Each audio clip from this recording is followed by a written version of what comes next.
ورسوله لا نبي بعده. قال الله تعالى: يا أيها الذين آمنوا اتقوا الله حق تقاته ولا تموتن إلا وأنتم مسلمون. وقال أيضا: يا أيها الناس اتقوا ربكم الذي خلقكم من نفس واحدة وخلق منها زوجها وبث منهما رجالا كثيرا ونساء واتقوا الله الذي تساءلون به والأرحام إن الله كان عليكم رقيبا. أما بعد. Hadirin wal hadirat majlis sirah rahimani wa rahimakumullah. Masih di dalam suasana Ramadan, masih di dalam bulan-bulan yang suci dan agung, kita bisa berkumpul di majelis setiap hari Sabtu ini dan tidak Sabtu yang kedua, yaitu majelis sirah. Dan ini adalah pertemuan yang di Ramadan ini adalah pertemuan yang terakhir. Semoga Allah memudahkan nanti kita ketemu lagi setelah Ramadan insyaallah. Kemarin telah kita sampaikan, telah kita kisahkan bersama dan kita simak bersama. Jamaah rahimani wa rahimakumullah. Kemarin kita ceritakan bagaimana Abu Sufyan mengumpulkan pasukan, yang sehingga pasukan yang sangat besar. Dan kemudian sudah sampai mereka di tempat Uhud, dan sudah ada pertemuan antara dua kubu, yaitu pasukan kaum muslimin dengan pasukan kaum musyrikin. Posisi kaum muslimin yang kita sampaikan bahwasanya 1000 pasukan, namun tatkala sudah sampai di hampir sekilo dekat Uhud, 300 pasukan kembali yang diketuai oleh Abdullah bin Ubay bin Salul, seorang munafik, KTP muslim tapi hatinya benci dengan Islam.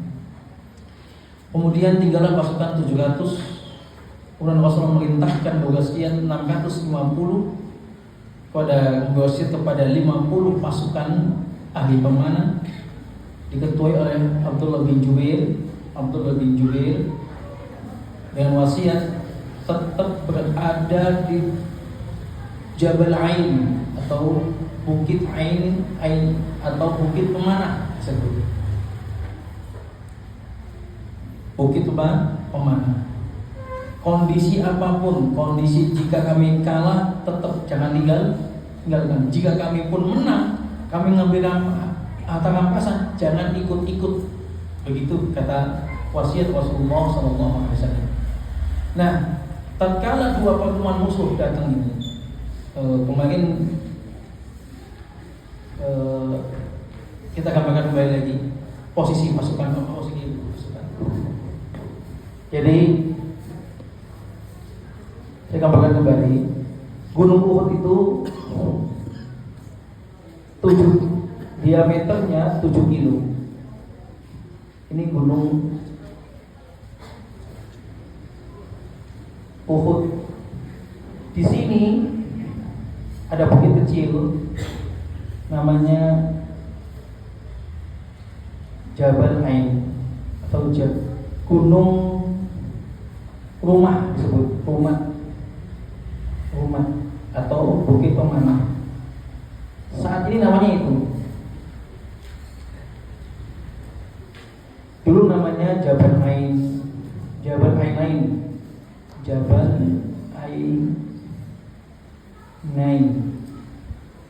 Kemarin telah sampaikan bahwasanya pasukan kaum muslimin posisinya membelakangi Gunung Uhud.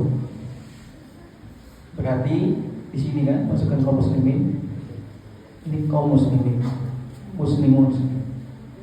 Nah, sini ada pohon-pohon kurma gitu kan. Pohon kurma ini musyrikun. Berarti mereka harus ke sini kan. Posisinya, jadi kalau mau perang, berada peperangan berarti lokasi di mana? Baina Jabalain, di antara dua gunung. Gunung Uhud dan Gunung Ainain. Posisi kaum muslimin membelakangi. Jadi mereka tatkala ke sini, di sini kaum muslimin peperangan di sini. sekarang menjadi makam kuburan syuhada Uhud. Nah, tatkala pertemuan tersebut, zaman dahulu Bapak Ibu, kalau perang itu intinya di mana? Intinya di bendera. Jangan sampai bendera itu jatuh. Kalau bendera jatuh, kalah. Poinnya di bendera. Sehingga di sini diceritakan pertama kali kita tahu pas perang Badar, perang Uhud ini kan balas dendam terhadap perang Uhud itu terjadi karena balas dendam kekalahan perang Badar. Di perang Badar yang membawa bendera kaum musyrikin itu adalah Bani Abdiddar. Bani Abdiddar itu yang paling dimotivasi sama Abu Sufyan. Hei kalian Bani Abdiddar, kan kalian yang bawa bendera pas perang Badar dan sebab kekalahan. Sehingga Bani Abdiddar itu sudah bersumpah mereka sama Allah, bersumpah tidak akan mundur, semua akan berangkat, tidak akan mundur dan benar-benar akan membawa bendera, jangan sampai kalah. Sehingga bagaimana diceritakan di sini bagaimana mereka tatkala di perang Uhud ini. Di perang Uhud ini Bani Abdiddar sudah sumpah mereka tidak akan kalah dan mereka tidak akan mundur dengan membawa bendera sebagai untuk balas dendam sebagai atau membalas kekalahan atau membalas muka mereka malu karena perang Badar mereka yang membawa bendera. Faqad ta'aqaba Banu Abdiddar li hamil liwa'i ba'da qatl qa'idihim Talhah bin Abi Talhah. Sungguh mereka telah benar-benar telah panglima mereka Talhah ibnu Abi Talhah meninggal atau wafat atau mati tatkala perang Badar. Fahamaluhu akhu Abu Syaibah Utsman ibn Abi. Maka saudaranya Utsman ibn Abi Talha, tadi Talha bin Abi Talha meninggal di perang Badar. Sekarang Utsman atau Syaibah Utsman Abu Syaibah Utsman bin Abi Talha, Utsman bin Abi Talha atau Abu Syaibah, saudaranya Talha tadi yang akan bawa perang. Fa'amala alaihi, tatkala dia bawa bendera, maka Hamzah langsung nyerobot. Hamzah langsung nyebut dia, langsung datangi. Faham alaihi Hamzah radhiyallahu fadarabahu ala atiqi darbatan yatarat yadahu min katifi. Maka Hamzah langsung masuk ke dia dan kemudian terkena pasukan sudah bertemu ini. Semua bawa bendera, musuh bawa bendera. Kemudian tatkala bertemu itu Hamzah langsung mengincar bendera itu yang dibawa oleh Syekh Utsman bin Abi Talha. Maka Hamzah langsung menebas sampai ini kaki pundaknya ini terbelah. Masya Allah, berarti sabetannya Hamzah luar biasa. Pedangnya juga tajam, juga sabetannya luar biasa. Hatta wasal ila sulqati, sampai pusarnya. Kalau sampai sini sampai pusar berarti kan pukulannya luar biasa Hamzah ini. Fabanat wa mata, habis itu meninggal. Habis itu benderanya jatuh kan? Enggak boleh jatuh, mau jatuh. Bani Abdiddar udah komitmen, maka kemudian summa wafa'al liwa akhuhuma, diambil saudaranya lagi, Abu Sa'ad. Tadi Utsman, sekarang diambil oleh Abu Sa'ad ibni Abi Talha. Abu Sa'ad saudaranya Utsman. Diambil lagi bendera, dibawa lagi. Faramahu Sa'ad bin Waqqas, sama Sa'ad bin Waqqas ketika diambil bendera, dipanah sama Sa'ad bin Waqqas.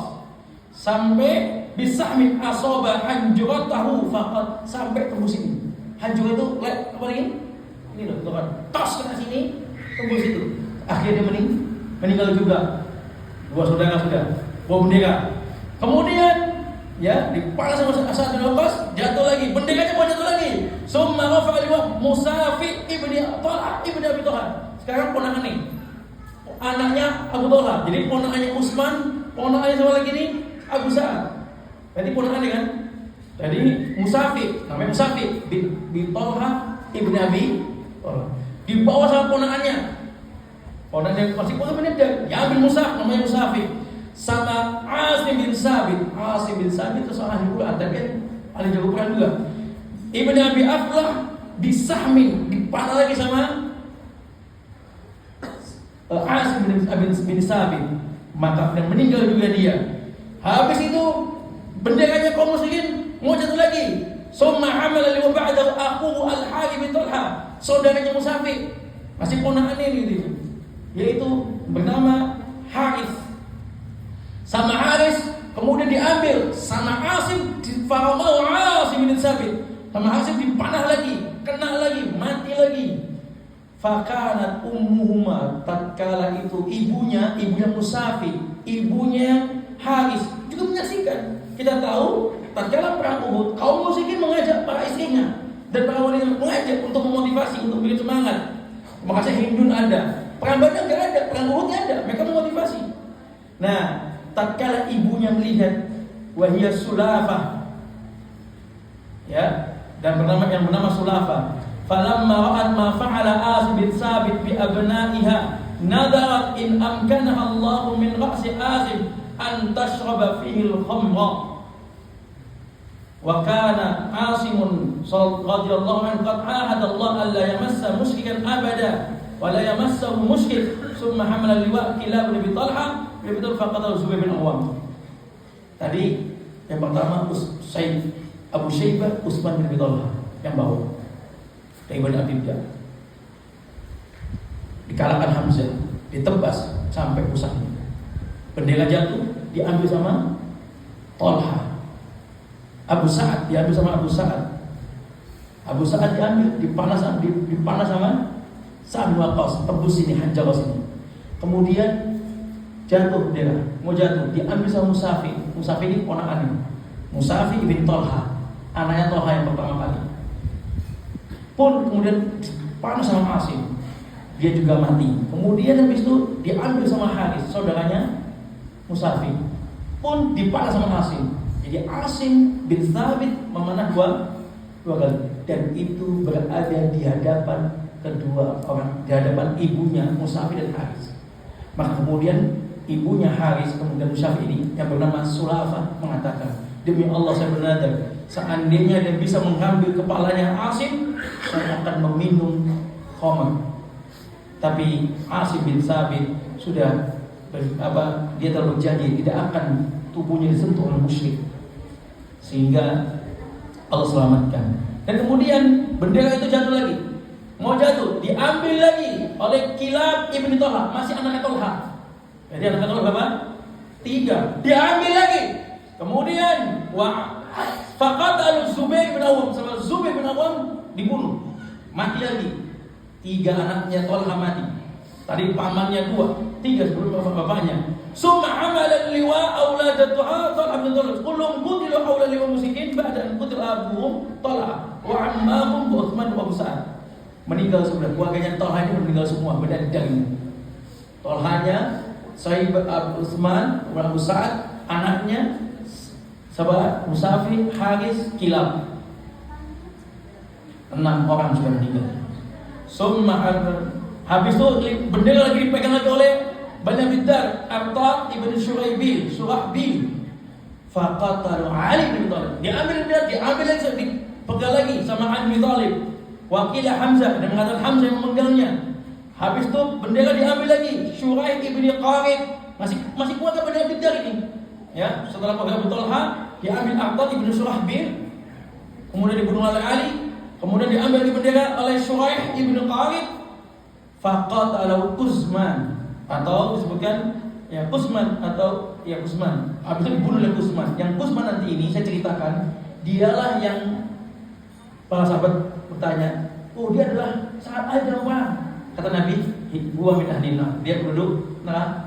Yang nanti dia akhir perang Uhud, dia asli perangnya, dia semua ditebas, 8 orang meninggal, 8 orang yang ditebasnya.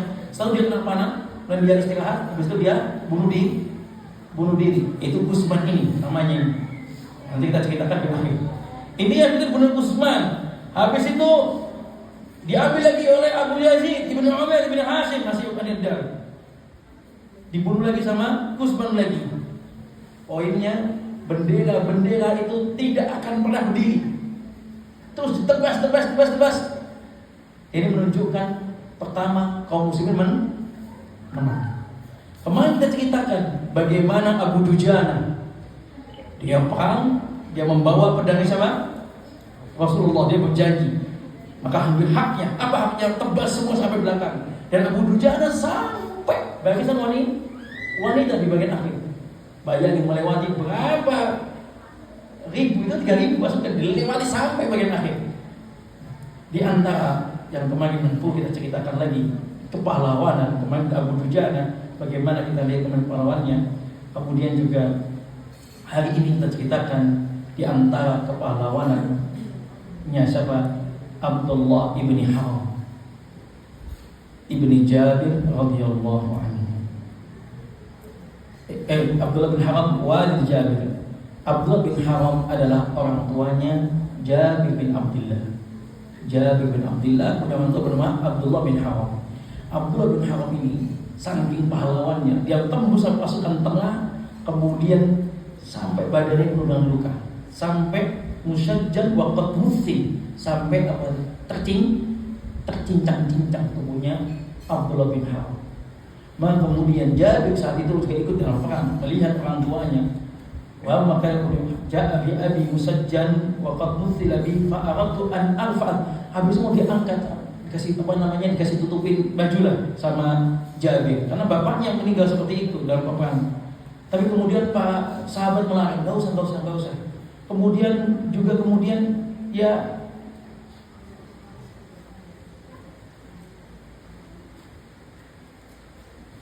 summa aradtu an afasaw fanahani qaumi wa farafa Rasulullah aw amara bihi fa hufiya fa sami'a sawta baqiya aw sahiha fa qala. Ada orang yang terdengar suara tangisan karena melihat tidak tega, lihat tubuhnya tercincang-cincang. Ya namanya perang dan segitu banyaknya. Maka kemudian Rasul mengatakan, "Man hal siapa yang nangis ini? Kenapa ditangisi? Para syuhada kenapa ditangis? Kenapa siapa yang nangis? Kok ada tangisan ibu-ibu ada yang nangis, ada suara tangisan." Faqalu bintu Amr atau ukhtu Amr. Dikatakan itu si keluarganya Amr. Apa kata Rasulullah? Liman tabki? Kenapa kalian menangis? Fama zalatil malaikatu tudilluhu bi ajnatiha hatta rufi'a. Ketahuilah saat ini malaikat menaungi jenazahnya sampai diabdawakan dengan dinaungi malaikat, saking mulianya jenazahnya. Dan yang kisah menariknya adalah Abdullah bin Haram di malam Sabtu, itu kan perang di Sabtu pagi kan, memberi wasiat kepada Jabir, anaknya, anak laki-lakinya paling besar, mengatakan kepada Jabir, Awsa Abdullah bin Amr bin Haram. Abdullah bin Haram tadi yang nangis adalah anaknya, yang perempuan yang nangis ini. Abdullah bin Amr bin Haram ya, memberi wasiat kepada Jabir anaknya, wa bi qada'i dainihi, untuk tunaikan utangnya, piutang. Aku diutang, lunasi. Wa hafidhu akhwatihi, ini adik-adikmu cewek-cewek kamu jaga. Maka kemudian sama Jabir radhiyallahu anhu pun setelah meninggalnya maka ditunasi utang-utangnya orang tuanya. Dikatakan nanti di akhir tatkala Jabir menikah, Nabi bertanya, pernah mendengar hadis dengan perawan, ya ludahmu bisa kesedia dan dia bisa keludahmu sebagai bermain. Itu hadis Jabir. Jabir bertanya, apakah sudah menikah? Jabir, iya. Bikran, perawan atau janda? Katanya janda. Sehingga Jabir anak berbakti, benar-benar menunaikan, karena dia menikah dengan janda, karena dia masih ingin menjaga adik-adiknya, masih banyak utang, banyak beban, sehingga dia nikah dengan janda.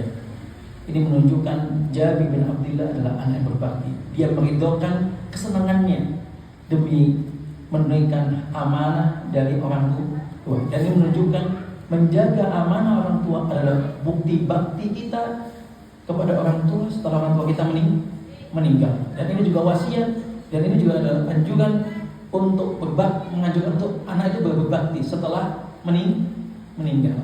Jadi kalau kita sakit, tunai sampaikan. Jangan cuma kita ajak anak kita berbakti saat kita masih hidup, saat kita tua.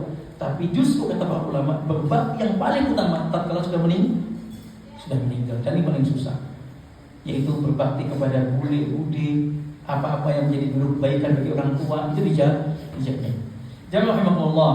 Kemudian ada lagi sahabat yang pahlawan luar biasa, terkenal dalam kisah perang Uhud, yang dikenal dengan Ghasilul Malaikah, yang dikenal dengan sahabat yang dimandikan oleh para malaikat. Kalau dia syahid dimandikan oleh malaikat, bernama Handalah. Handalah ini ada seorang yang pahlawan min al-abtal alladziina qutilu. Termasuk kenapa? Karena Hanzalah saat itu meninggalnya, syahidnya karena dia sudah ingin menebas Abu Sufyan. Abu Sufyan hampir mati tatkala perang Uhud. Ingin ditebas sama Hanzalah. Hanzalah ngincer Pak kepalanya, ketuanya. Hanzalah sampai ke tengah-tengah. Dan tatkala ingin faqad akhraj Ibnu Hibban dan dikeluarkan dari Ibnu Hibban fi sahihihi wal Hakim dan Hakim bi sanadin sahih an Abdullah bin Zubair. Ya.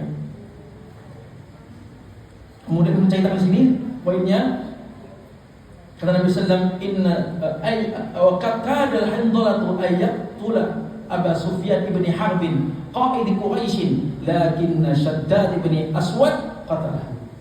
Tatkala ini yang diserang kepala Pak Abu Sufyan ini ketuanya kaum musyrikin, 3 itu ketuanya. Maka Hanzalah sudah ingin menebas kepalanya Abu Sufyan. Dah posisi kalah Abu Sufyan itu. Tatkala ingin ditebas, maka kemudian terdahului oleh Shaddad ibni Shaddad ibni Aswad menebas Hanzalah orang musyrik. Akhirnya Hanzalah pun syahid. Tatkala selesai perang, Rasulullah bingung, Rasulullah kaget, kok malaikat turun dan kemudian memandikan jenazah Hanzalah. Maka Nabi bersabda, hadis Abdullah bin Zubair tadi, "Inna sahibukum Hanzalah tughsiluhu al-malaikah fasaluhu sahibatahu." Hei para sahabat, ini Hanzalah dimandikan oleh malaikat. Kok aneh sekali, dimandikan oleh malaikat. Orang syahid ini dimandikan tidak? Tidak. Ini kok dimandikan malaikat? Coba tanya istrinya, fasalu sahibatahu. Coba tanya istrinya, kenapa dimandikan? Akhirnya istrinya cerita, ternyata Hanzalah sahabi subuh dengan istrinya berhubungan suami istri. Kemudian tatkala Nabi mengumumkan perang untuk apa namanya? Istilahnya apa? Perang Uhud dikumandangkan, Hanzalah belum mandi dan langsung ikut perang dan kemudian syahid. Sehingga sebab itulah Hanzalah dimandikan oleh malaikat karena berperang dalam kondisi junub. Subhanallah. Ini bagaimana para sahabat seperti itu. Tidak luput seorang sahabat cacat, pincang berperang. Orang kita ini pilek, panas dingin, gak kajian. Lu tak tahu ada kapudal itu kan? Pincang berperang. Sahabat yang bernama Amr ibn Jamuh, sahabat bernama Amr ibn Jamuh. Amr ibn Jamuh ini dia bertanya kepada Rasulullah. Saat itu bertanya kepada Rasulullah, ya Rasulullah, ara'aita in qataltu fi sabilillah hatta aqtulu amshi bil jihadi sahih fil jannah. Ya Rasulullah, seandainya aku berperang terus aku kemudian mati syahid, apakah nanti aku di surga, berjalan dengan dan berperang dalam kondisi apa? Pincang, dalam kondisi pincang, aku tetap berperang, tetap nanti syahid. Apakah nanti aku di surga jalannya nggak pincang? Apa kata Rasulullah? Na'am, iya. Faqataluhu yawma Uhudin famarra alaihi wasallam faqala ka'anni anzur ilaika tamshi bi rijlika hadhihi sahihatan fil jannah. Setelah maka Abdullah saat itu Amr bin Jamuh langsung berperang dan ternyata syahid, benar syahid. Karena apa? Ya, beliau juga sudah bersumpah. Saat itu sampai tatkala ngomong, ya Rasulullah, kalau aku dalam kondisi pincang ini perang, apakah dia masuk surga? Iya, kata Rasulullah. Maka kemudian dia mengatakan apa? Depannya Umar bin Khattab ini ada Umar bin Khattab. Depan para sahabat juga. Maka mengatakan, wallahi walladzi nafsi biyadi la arji ila ahli hatta adkhulul jannah. Demi Allah, aku tidak akan kembali ke rumah sampai aku masuk surga. Udah berkeinginan syahid. Boleh nggak kita jihad itu yang syahid? Boleh, memang yang syahid. Tetapi tidak boleh nanti kita bunuh diri, nggak boleh. Boleh berperang semaksimal mungkin. Tapi mengenai syahid, bayangin kemudian mengatakan begitu. Umar bin Khattab mengatakan begini, ya Amr bin Jamuh, la jalla Allah, jangan berlebihanlah sama Allah. dahulukan Allah. Ya.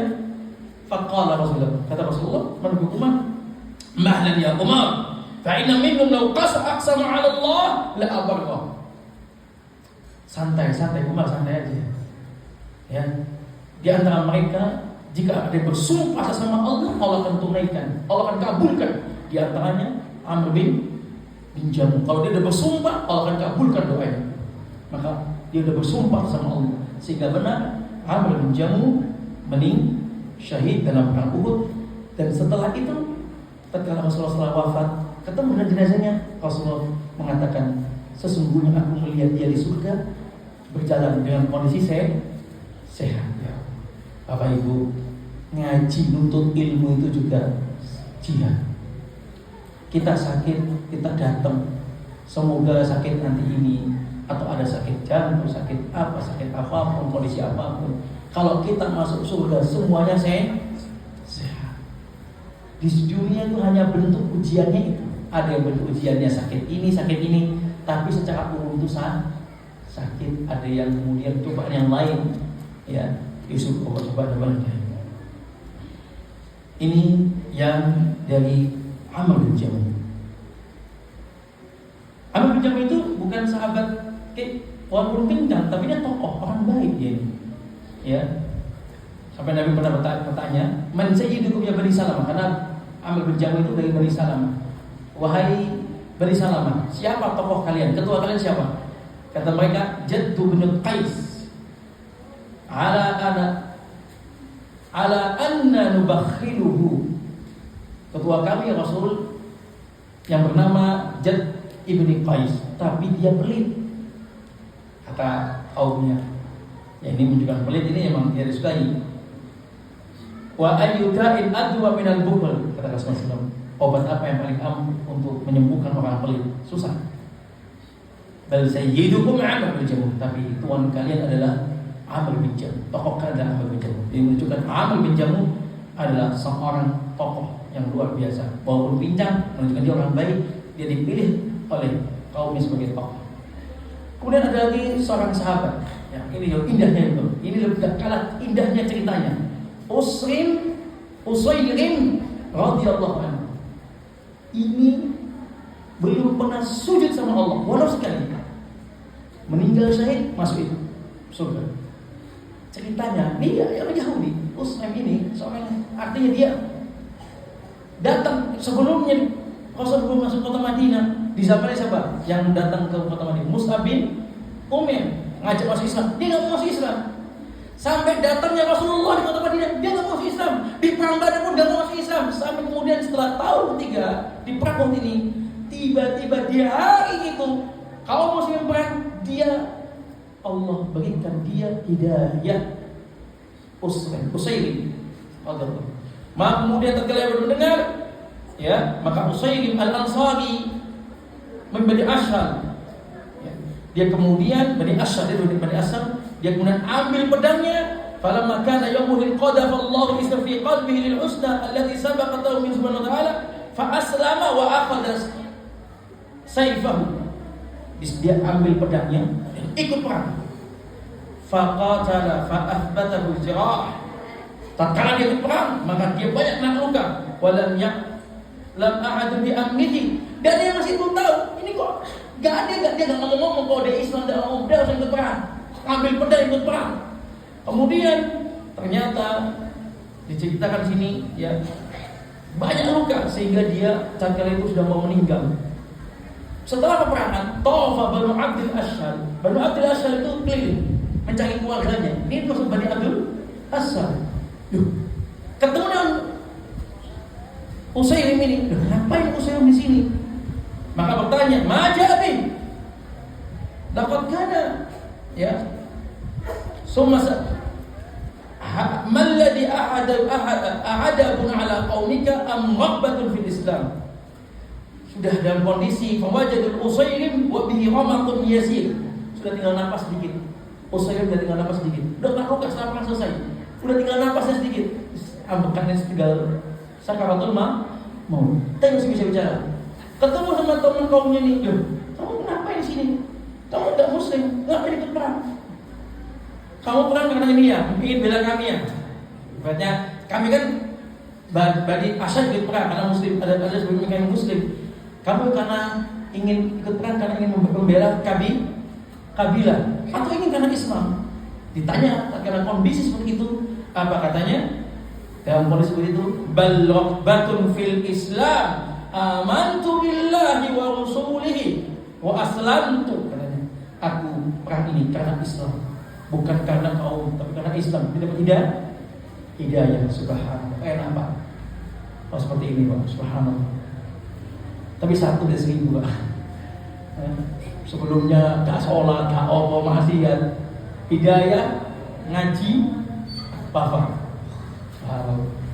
Ini sangat orang spesial ini. Begitu, kalau kita kecil, sejak kecil soleh, kemudian maksiat, berusaha soleh lagi, panjang ceritanya. Wafat tadi. Iya Pak, tahu Bapak baca. Subhanallah, berat sekali. Tapi ini, subhanallah. Dan ini jangan meremehkan tahu. Kita punya masa lalu, kita wajib bertobat kepada Allah Subhanahu wa taala. Jangan meremehkan taubat. Kata Ibu Bintan orang bertobat, dia seperti tidak punya dosa. Maka selalu kita tajdid taubat, memperbaiki taubat setiap harinya. Semoga di saat kita taubat kepada Allah, di saat kita kembali, di saat kita berbuat kebaikan, kemudian pas itu juga Allah akan mewafatkan kita dalam kondisi berbuat baik. Setidaknya wallahu a'lam dosa-dosa kita, tapi tidaknya kematian dengan kebaikan adalah husnul khatimah. Yang utama sesuatu di bagian akhir. Kemudian ada lagi sahabat yang sangat luar biasa.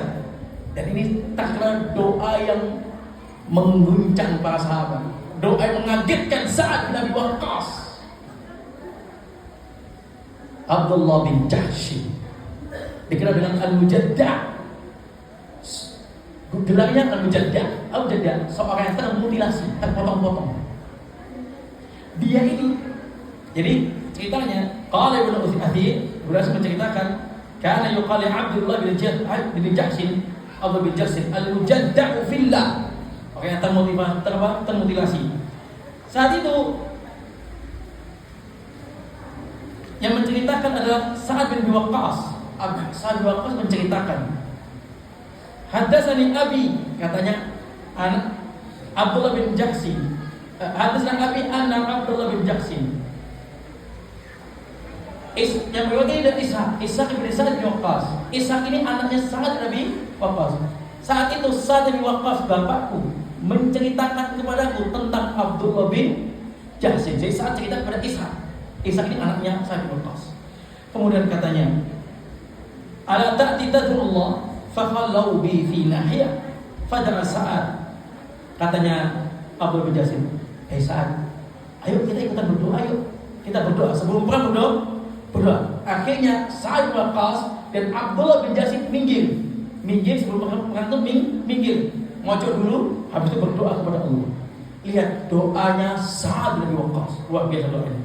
Sa'ad bin Waqqas mengatakan, ya Rabbi, idza laqina al-qauma ghadan falaqini rajulan shadidan ba'suh shadidan harduh fa uqatiluhu fika wa yuqatiluni thumma arzuqni 'alayhi ad-dhufr hatta aqtulahu wa akhudha salabahu. Katanya Sa'ad bin Waqqas, ya Allah, ini hari Jumat. Jadi mohon maaf, bukan Sabtu, Jumat. Ya Allah, ya Rabbku, jika kamu bisa berperang, temukan aku besok dengan laki-laki yang syadid dan baksa, yang kuat pukulannya, yang jagoan. Jadi mintanya ketemu Sa'ad, mintanya jagoan. Kalau kita kan sudah ketemu sih gampang-gampang lah. Sa'ad bin Waqqas minta yang ketemu yang paling jago. Ya, syadid dan hardah. Kalau ngamuk sama uangan, ngamuk sih ngamuk tenanan. Aku pengen ketemu itu, kata Sa'ad. Temukan aku dengan orang seperti itu, kata Sa'ad bin Waqqas. Fauqatiluhu fika. Habis itu berperang dengan dia, wa yuqatiluni thumma rzuqni 'anhu. Atau dia bunuhku hatta aqtulahu, sampai aku dia bunuh dia, wa aku dasalaba, dan aku ambil rampasan dia, pedang dia. Jadi Sa'ad bin Waqqas Berdoa, ya Allah, ketemukan aku dengan orang yang jago, paling jago nanti besok. Terus aku berperang sama dia, aku kalahkan dia, aku ambil pedangnya. Katanya Sa'ad. Sangat gak Pak? Doa Pak? Bu, sangat bukan doa. Sangat luar biasa. Ketemu paling berada di situ kaum muslimin. Doanya seperti itu. Tapi Sa'ad bin Waqqas kaget dengan doa saudara sebelahnya, yaitu Abdullah bin Jahsy. Abdullah bin Jahsy berdoa, Allahumma rzuqni qadan rajulan syadidan haraduh syadidan ba'suh uqatilu fika wa yuqatiluni thumma ya'khuduni fayajta'a anfi wa uduni. Subhanallah. Doanya Abdullah bin Jahsy, dia mengatakan, ya Allah, ya Rabbku, temukan aku besok dengan orang paling jago. Kalau dia emosi, paling kuat emosinya, pokoknya jagolah. Pukulannya kuat, amuannya luar biasa. Ketemuan sama dia, sampai aku berperang dengan dia dan dia mengalahkan aku. Mengalahkan aku. Habis itu motong sampai potong kupingku dan telinga, hidungku dan kupingku. Kata Sa'ad bin Waqqas, apa yang diminta itu dikabulkan. Dan kata Sa'ad, mencerita kepada anaknya, doa kuling, kenek apa nih, ambil dulu kuling. Aku menjahsi. Dia meminta syahid dan dia meminta yang kita surga. Kalau saat tadi meminta menang, habis itu dapat rampasannya. Kalau dia minta surga sudah. Kenapa? Karena nanti dia alasannya Pak.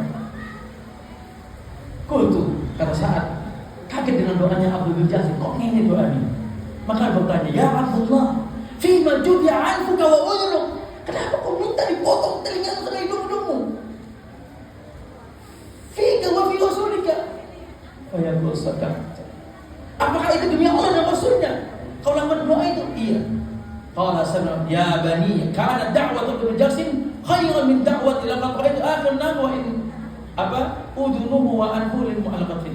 Tapi intinya dia pingin nanti, maksudnya Abdul bin Jahsy ini tatkala disuruh nanti di akhirat, dia ingin Allah bertanya, wahai Abdullah bin Jahsy, kenapa kupingmu itu? Dia ingin jawab, ini bekas tebasan di perang Uhud, gitu kan? Ingin banggakan kepada Allah, ingin ditanya memang, kenapa kamu biar dijawab, ini bekas perang Uhud, gitu kan? Bangganya ini.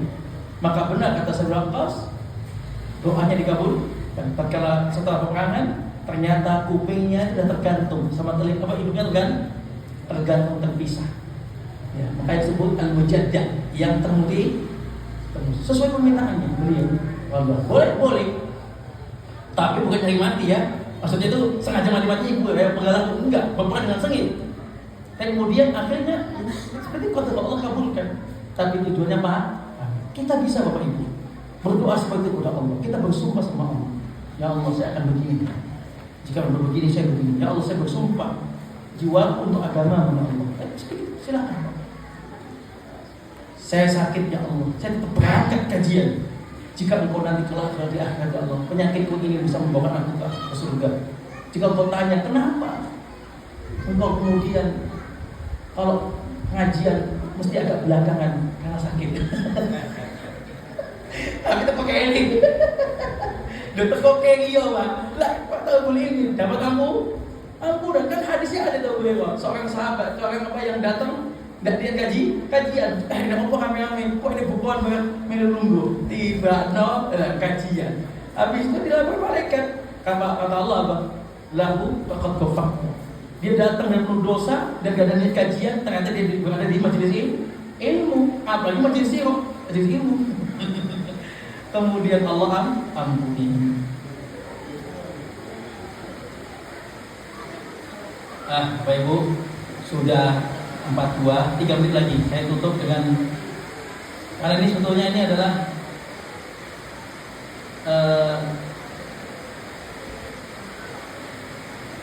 pertemuan terakhir di Ramadan ini. Saya tutup dengan yang Kuzman tadi, apa? Kuzman.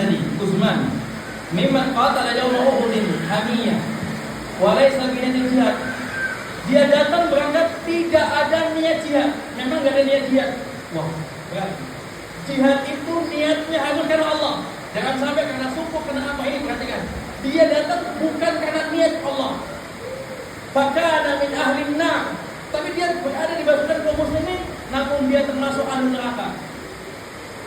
Faqad akhraja Ibnu Ishaq fi sirati an Asim bin Umar bin Qatadah. Kana fina rajulun baghi la yudri mimman huwa yuqal lahu Utsman.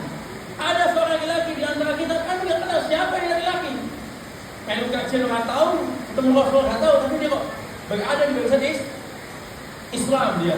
Siapa ini? Kami nggak tahu siapa, nggak dikenal para sahabat. Laki-laki ini asing. Ya. Wa kana Rasulullah idza dzukira lahu innahu la min ahli nar. Tatkala Rasul diceritakan laki-laki ini, Rasul ini adalah nggak dikenal, nggak tahu siapa itu. Hebat dia kan. Setiap orang di depan ditebas oleh Rasul. Tatkala Rasul disebutkan cerita tentang sahabat laki-laki ini, maka Rasul mengatakan dia masuk neraka. Kok bisa? Oh dia barisan kita, ikut jihad, dia menebas. Saya kok kemudian mengatakan penduduk neraka. Ternyata ya dia sudah membunuh faqatal wahdahu thamaniya aw sab'a minal muslim. Dia membunuh 7 atau 8 pasukan kaum musyrikin di kalangan Madinah. Wa kana jabatan fa asbatat al-jihad fa ja'ala ar-rijalu min al-muslim yaquluna lahu wallahi laqad ablayta al-yawm ya Utsman fa abshir qala bima ubashiruk wallahi qataltu illa an ahsabi qaumi walau la dzalika ma qatal fa man ja'ala al-jihad aqad sa'man min kinadid faqatal bi nafsihi. Tatkala dia kena luka, dia enggak kuat, habis itu dia ambil anak panah, dia tusuk di dirinya. Dan ini menunjukkan jihad itu harus penting dan niat karena Allah. Pun untuk ilmu, pun apapun ibadah harus benar karena Allah. Kalau yang dia tanpa karena Allah, resikonya kalau dia mati, meninggal masuk neraka. Dan ini juga haramnya membunuh atau berperang bom bunuh diri atau bunuh diri, ini haram. Berdasarkan hadis ini, dia bunuh diri ya, dengan apa? Dengan busuknya, dengan kuat sudah ditusuk sekali dengan busuknya sehingga dia meninggal, ya. Dan dia dinyatakan penduduk neraka karena niatnya bukan karena Allah. Pentingnya kita selalu hadir karena Allah. Bapak Ibu yang kami muliakan, inilah kajian kita dan belum selesai perang Uhud, ya. Harusnya satu pertemuan lagi, tapi qadarullah kita sampai Sabtu ini aja karena Sabtu depan jamaah sini banyak yang umroh, panitia juga banyak yang umroh, saya juga umroh tanggal 7, ada yang tanggal 4, ada yang tanggal 5, ada yang tanggal 7 Maret besok ini, sehingga kajian sirah kita maksimalkan 2 pekan ini. Itu yang pertama. Yang kedua, Bapak Ibu kemudian untuk kajian selanjutnya kita mulai pada setelah Idul Fitri, kita umumkan nanti. Cukup sekian dan jazakumullah atas kehadirannya. Terima kasih atas perhatiannya. Semoga Allah Subhanahu wa taala lipatkan pahala dan agungkan pahala buat jenengan dan berkahi jenengan. Mohon doanya untuk kami yang umrah dan mohon doanya semoga Allah Subhanahu wa taala makmurkan ini dan berikan kepada muslimin, orang-orang dan semua panitia dan semua jamaahnya menjadi orang-orang yang saleh yang masuk surga di atas manhaj salafus saleh. Amin ya rabbal alamin. Subhanakallahumma bihamdika asyhadu an la ilaha illa anta astaghfiruka wa atubu ilaik. Wassalamu alaikum warahmatullahi wabarakatuh.